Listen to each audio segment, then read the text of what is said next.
kasih Mas Bayu. Monggo lanjut Mas Heri, nanti terakhir Mas Herian. Baik, Assalamualaikum warahmatullahi wabarakatuh. Assalamualaikum warahmatullahi wabarakatuh.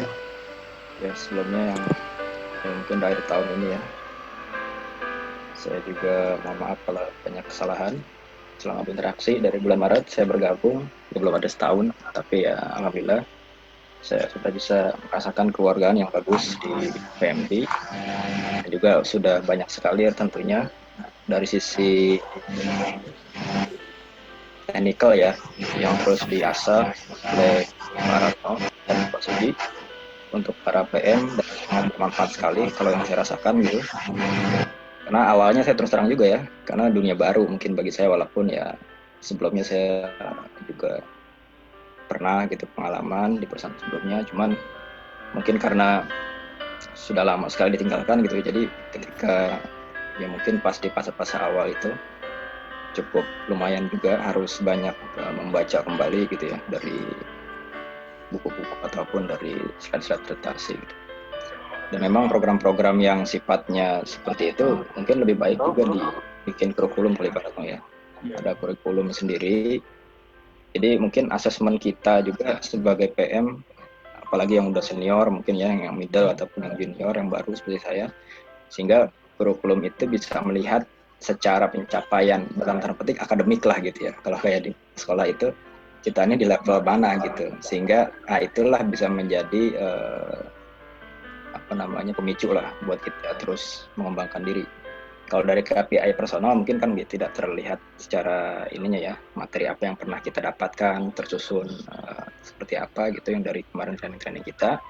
Dan mungkin juga itu perlu dievaluasi ya, perlu dievaluasi. Khawatirnya materi tersampaikan tapi yang dicerna ternyata nggak sebesar ekspektasi kita gitu. Nah ini juga perlu dilakukan evaluasi ya menurut saya. Sehingga itu bisa menjadikan bahan kita mana yang kurang, yang harus kita tingkatkan, dan mana yang harus kita pertahankan dan kita terus kembangkan gitu, untuk di knowledge ya terutama. Namun juga tentunya tidak cukup juga knowledge ya, sebagai seorang PM yang saya rasakan banget memang mental, emosional, spiritual itu perlu kita perlu kita jaga ya, karena memang saat menjadi seorang PM ini dalam situasi worst case sekalipun ya kita harus bisa berdiri di depan gitu kan, harus bisa kita menjadi ujung tombak. Karena kalau kitanya mungkin menghadapi kasus worst case gitu ya yang terjadi mungkin di luar dugaan kita, contoh kayak kondisi COVID saat ini atau kondisi-kondisi kontrak-kontrak yang mungkin banyak potensi loss-nya gitu ya, itu kalau kita nggak kuat dalam artian kita bernegosiasi juga dengan klien secara mental dan spiritual juga, itu tentunya penting gitu ya. Percayaan diri kita juga tentunya tidak hanya didorong oleh hanya knowledge kita gitu, tapi juga didorong oleh kekuatan spiritual kita dan juga misional kita gitu. Kadang-kadang ya mungkin di lapangan nggak seideal seperti yang kita harapkan gitu kan. Banyak juga ya mungkin dalam tanda petik ada yang mungkin melecehkan secara secara corporate ke memandang kita gitu ya, misalkan secara owner gitu. Nah itu juga kan bagaimana kita bisa manajemen diri, itu juga menurut saya menjadi hal yang sangat penting bagi seorang PM. Apalagi kalau tadi Mas Fahri bilang kita ini direktur-direktur kecil di perusahaan, ya memang faktanya ya seperti itu gitu ya. Dan kita juga mungkin di teman-teman di internal juga terkadang hal-hal yang tadi kayak Pak Arif sampaikan itu menjadi ini kita juga ya, menjadi beban juga terkadang gitu. Makanya pintar-pintar kita bagaimana bisa mengkondisikan itu. Terutama ya kita tahu dulu zaman kita masih jadi engineer mungkin kita pun hal yang sama gitu ya. Menurut ke PM seperti itu gitu. Tapi pas kita sekarang jadi PM, kita di posisi di mana kita yang banyak dituntut oleh teman-teman. Nah bagaimana itu bisa kita komunikasikan dengan baik.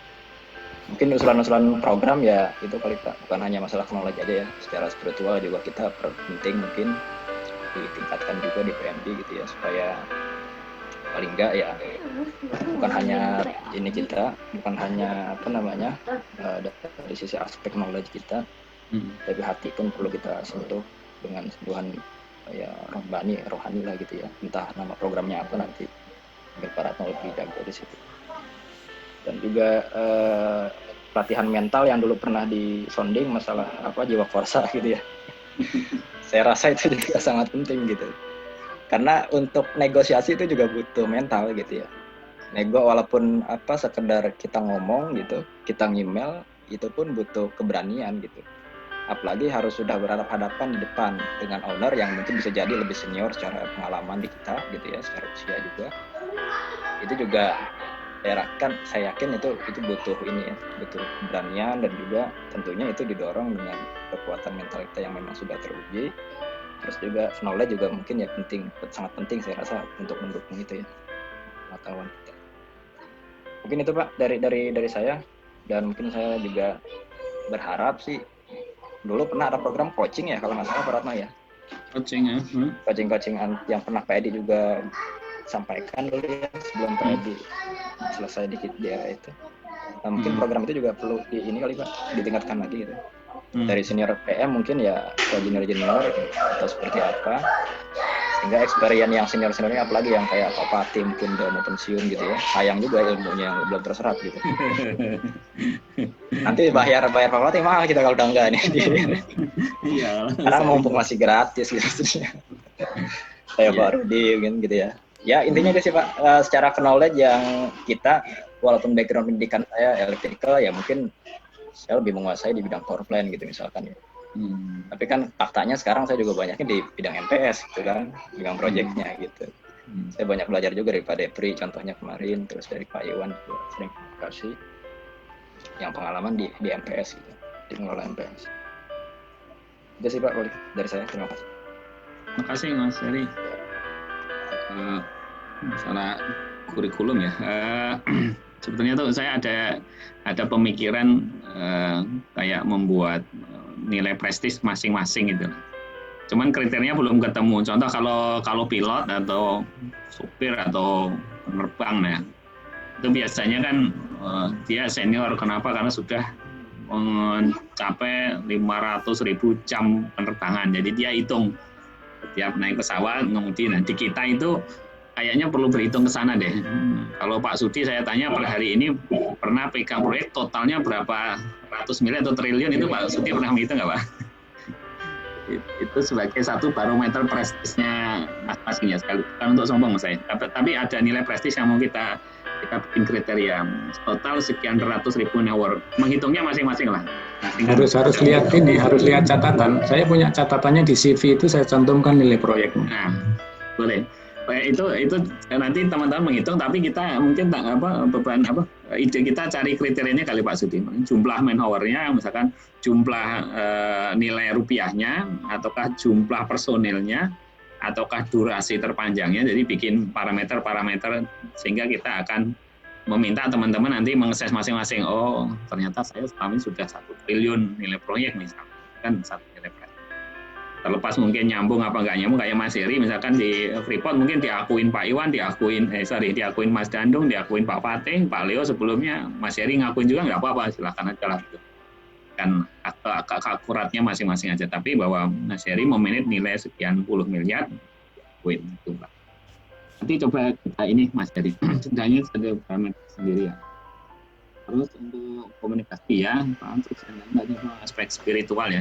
Ini spiritualnya digabungkan ya Mas ya. Soalnya kalau diputus bacanya itu jadi sepi, ritual yang sepi.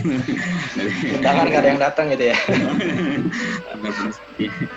Ya monggo kalau teman-teman mungkin tidak, bahkan saya juga ada pemikiran itu. Itu salah satu metode untuk membangun komunikasi sekaligus soft skill kita ya, kemampuan mental kita bertahan untuk bersabar kadang-kadang menghadapi klien, mental menghadapi pressure yang tinggi, itu kan harus ada spirit lain gitu. Kalau saya dulu pengalaman pribadi Pak Tarno waktu itu jadi orang Pertamina, saya jadi sabkonya BRI itu, sempat saya itu ya curhat ini Pak Tarno sama QC-nya Rekin, nggak saya sebut namanya Pak Tarno tahu. Karena memang saya anak baru gitu kan ya, malam-malam sudah ngajak lembur QC-nya Rekin, mau continuity sama function test, saya itu nggak nguasai gitu. Gimana Pak Ranto ini? Apa yang saya lakukan itu? Karena ya gobloknya saya itu memang nggak belajar gitu kan, nggak tanya dulu teman. Sudah bawa buku satu bantek ya kebayang oleh saya akhirnya memaklumi posisi dia gitu. udah ngajak lembur, Pak Ratnonya nggak mudeng itu, satu banting itu dibanting di belakang IOREK gitu di ruang DCS room. Wah, waduh saya itu udah langsung sadaran di panel, wah ini saya harus keluar dari proyek ini. Sudah pikiran buruk saya itu udah gitu dah. Teman lama-lama saya merenung dulu kan. Kalau Ratno hari ini keluar dari proyek berarti Ratno kalah gitu kan. Pikiran saya itu dia marah itu saya harus bisa maklumi kenapa dia marah. Oh iya, karena saya memang nggak bisa. Dan habis itu terus habis dibanting terus balik lagi terus saya dideketin gitu kan, sayang-sayang diusah-usah, Ratno ikro nanti boleh gitu. Coba kamu baca deh, jangan kayak gini terus kamu. Siapa? Akhirnya saya dikasih waktu, kamu pelajarin besok maju saya lagi. Udah, saya nanya ke teknisi, ke helper, ke supervisor gitu kan, minta diajari function test, akhirnya bisa, begitu bisa saya maju lagi ke QC yang rekin. Ya, dia mau, sudah bisa benar kamu bisa, ya ayo coba. Lama-lama dikasih kepercayaan, begitu inspeksi itu dia nggak lihat lagi itu. Udah kamu jalan sendiri, kamu cek sendiri, kamu jujur ya, kamu cek, Pancelis bikin sendiri, wah luar biasa. Karena itu. Jadi artinya, tapi itu harus punya spirit lain gitu kan. Kalau kita nggak punya spirit lain, mungkin boleh jadi ketahanan mental kita juga akan hilang. Ada spirit mungkin sisi-sisi aspek ritual dan segala macam. Monggo nanti kalau teman-teman nggak berkeberatan bisa saja sebulan sekali, tapi misalnya kalaupun medianya sifatnya, saya pengennya sih kalaupun model kajian-kajian itu yang apa ya, yang sedikit intelek yang mengasah otak. Ada satu bab terkait dengan masalah, kalau teman-teman tahu ada istilahnya apa, qawaidul fikih gitu. Qawaidul fikih itu bagaimana hukum-hukum fikih itu diterapkan dengan kaidah-kaidah dasar itu. Kalau di kita yang sering isi di MTWA itu ada namanya Pak Sofwan Johari. Saya kemarin ya cerita ke Pak Toto yang Pak Arif itu yang analisa cut analisisnya floor mill itu di bagian sesi akhir itu saya kutip kaidah fikih itu. Jadi kalau kita menghadapi dua madharat maka harus mencari madharat yang paling kecil. kalau intinya saya boleh tanya pas presentasi di BOD. Jadi kalau kita harus berhenti, kalau salah waktu itu kan 15 Oktober kita cut atau kita lanjut sampai akhir November, saya hitung-hitung analisanya waktu itu. Ya sudah saya yakinkan BOD, kita ambil madharat paling rendah Pak, madharat paling rendah kalau kita berhenti di 30%. Walaupun semuanya madharat, kalau berhenti di Oktober 15 juga rugi kita. Di November bukan berarti untung, saat itu analisanya juga rugi. Tapi ruginya masih ada sisi lain. Nah, itu berangkat dari kaidah fikih. Nanti coba saya mediasi 1 jam juga cukup, iya Pak. Berarti nanti kajiannya surat Al-Azhar terus Pak, Al-Azhar terus. Oh, demi waktu gitu ya, demi waktu kan waktu terus kan. Tentang kematian gitu. Kayaknya PK-nya harus 40% nanti ini TBM-nya. PK manajemen proyek Pak Arif nanti. PK-nya PK manajemen proyek. Asik gitu, ilmu itu asik kok. Ya. Karena gini Pak Ratno, saya ya yang saya hadapi lah di perusahaan sebelumnya ya, ketika saya juga sebagai seorang PM gitu. Ya karena untuk memenangkan proyek juga kadang-kadang kan ya tahu sendiri banyak juga yang mungkin main belakang gitu ya. Sudah menang pun kadang-kadang banyak juga hal-hal seperti itu gitu. Nah ini kalau kita kaji fikih tadi memang paling tidak menenangkan hati kita mungkin yang ilmunya masih kurang. Mana yang boleh, mana yang enggak gitu. Mana yang moderatnya boleh diambil ya, karena fikih itu kan juga ada yang fleksibel ya, ada yang fikih varietas dan fikih macam-macam lah gitu. Sehingga ya memang tantangan kita di depan itu sebagai PM, karena kita mengelola dana yang juga nggak kecil gitu ya. Kadang kita ya khawatir aja gitu, ada yang kita pakai gitu kan, tapi secara hukumnya itu tidak halal gitu bagi kita misalnya. Itu kan juga kita harus baik-baik memahami ininya ya. Sensitifnya ya. Ya karena keberkahan perusahaan kita juga gitu harapannya. Ya saya tanamkan gitu ya ketika nurani itu menjadi seorang PM itu. Saya ini ya saat ini posisi kita ini sangat sentral gitu. Bagi kebersamaan perusahaan gitu ya, maksudnya kalau kitanya benar-benar bagus, bukan hanya dari sisi teknikal kita, tapi juga di situ ada nilai spiritual yang kita bisa bawa di setiap proyek kita, sehingga itu hanya puas gitu rasanya ketika kita bisa berkontribusi gitu. Pak Herian jangan tidur nih, Pak Herian tidur. Oke Mas Heri, nanti kita menghayati Pak Wahyu. Oke, siap-siap. Mas apa jatahnya Mas Heri? untuk masalah coaching itu kalau definisinya aslinya sih memang harus ilmu yang beda sih umumnya ya. Misalkan saya mengcoaching bahwa satu lead engineer itu kan dia belum pernah mencicipi manajemen proyeknya, dan saya banyak sharing ke dia gitu. Kalau di kita, karena jumlah kita juga nggak banyak gitu ya, maksud saya, teman-teman langsung aja kalau saran saya sih, misalkan nih, Mas Heri ada masalah dan Mas Heri menilai mungkin Pak Fatih lebih berpengalaman dulu di Freeport, langsung minta di coaching Pak Fatih atau Pak Sudi, kita welcome. Kalau misalkan kita sendiri nggak bisa, ya sudah kita bawa ke forum umum. Kayak Mas Heri kemarin bedah pembuatan budget execution project ya, kan sebetulnya penting juga kan secara esensinya gitu. Jadi fleksibel aja. Kalau pengalaman konstruksi Pak Toto, Pak Arif sudah ketahuan jagonya, saya masih minim. Kalau pengalaman EOR ada Pak Sudi, udah kelihatan jagonya gitu. Kurang lebih gitu. Itu Mas Heri. Kalau ilmu-ilmu lain nanti kita carikan dari luar. Terima kasih Mas Heri. Berarti yang kebetulan ininya sisi ini ya, spiritual atau rukiahnya. Baik, terakhir Mas Herian, monggo Mas Herian dipersilahkan. Oh iya Pak, mari kita tutup dengan doa mungkin. Enak begitu. Ini manajemen kalbu. Dikira PRM kali. Udah sehat ya?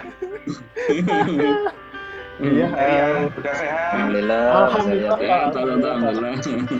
Kayaknya turun berat badan Mas Aryan ya. Nambah itu. Nambah. Oh nambah malah. Ngemil tuh. Udah banyak buat saya member paling muda mungkin ya. Masih minta saran, masukan dari Bapak semua terkait eksekusi proyek dan ngarahin teman-teman nih. Terus untuk yang program yang di 2020 ya mungkin terkait sharing dan update knowledge ya itu mungkin perlu bisa dilanjutkan karena memang masih banyak yang harus kita pelajari karena kan proyek itu unik ya meskipun kita tahu ya mungkin untuk kita ini kan terapkan di proyek itu pasti ada 1-2 modifikasi dan lain biar itu bisa berjalan. Terus di 2020 kayaknya mungkin ini Pak di komunikasi mungkin apa ya.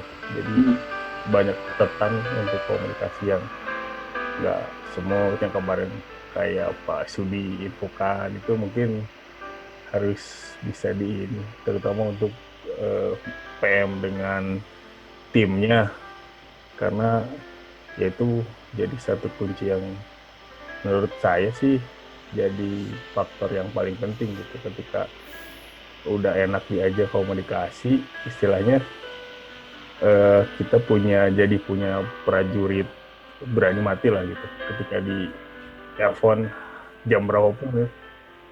Tolong ini biasanya responnya akan lain ketika seorang itu sudah enak komunikasi dan hubungannya gitu kan. Mungkin itu aja dari saya. Terima kasih Mas Herian. Mungkin yang dari saya perlu cari media nih Mas. Kadang-kadang saya sendiri ya secara pribadi dekat paling teman-teman di jajaran PM dan manajer ya. Tapi kita membangun kebersamaan sementara PMD kan membernya ada member anak buahnya Pak Andi, ada member anak buahnya Mas Herian.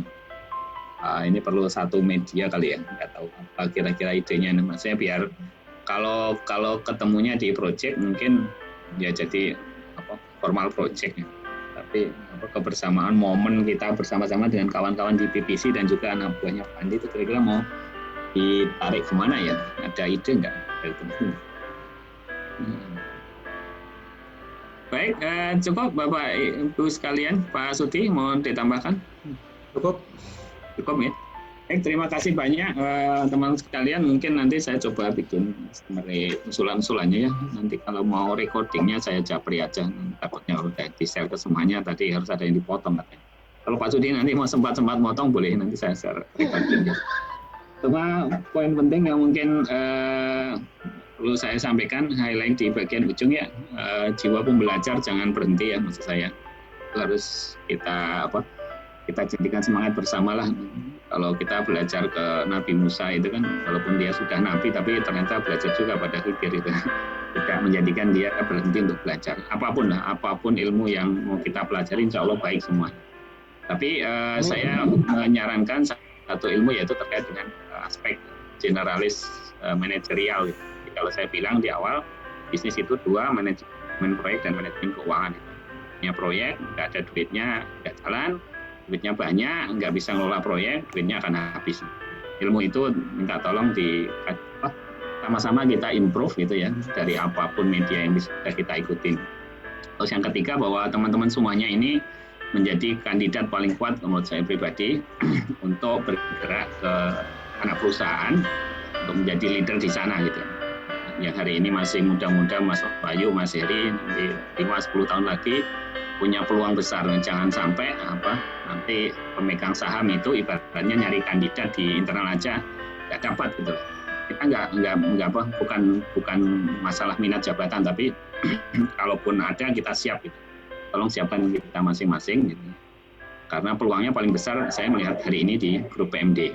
Kalau di grup engineering tadi saya bilang, karena sekarang kadep atau DM kalau sekarang nyebutnya itu peluang untuk punya pengalaman sebagai PM itu boleh dibilang nggak ada, nggak matrik lagi.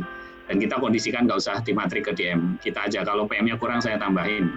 Tapi jangan minta tolong DM jadi PM, nggak usah. Kita punya panggung dalam tanda petik ya. Teman-teman di PRM itu adalah satu panggung untuk menunjukkan eksistensi diri. Kuasai panggung itu sebaik mungkin, tunjukkan bahwa kita menguasai proyek, performa kita bagus, gitu kan. Orang nggak perlu melawan assessment itu sudah bisa menilai. Yang lainnya belum tentu punya panggung. Gitu. Teman-teman DM di engineering nggak punya panggung. Kalau kita punya.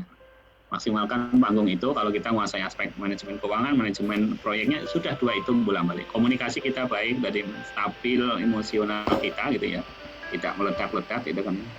Nanti insya Allah ya amanah itu akan lari kepada orang yang memang selayaknya dapat amanah.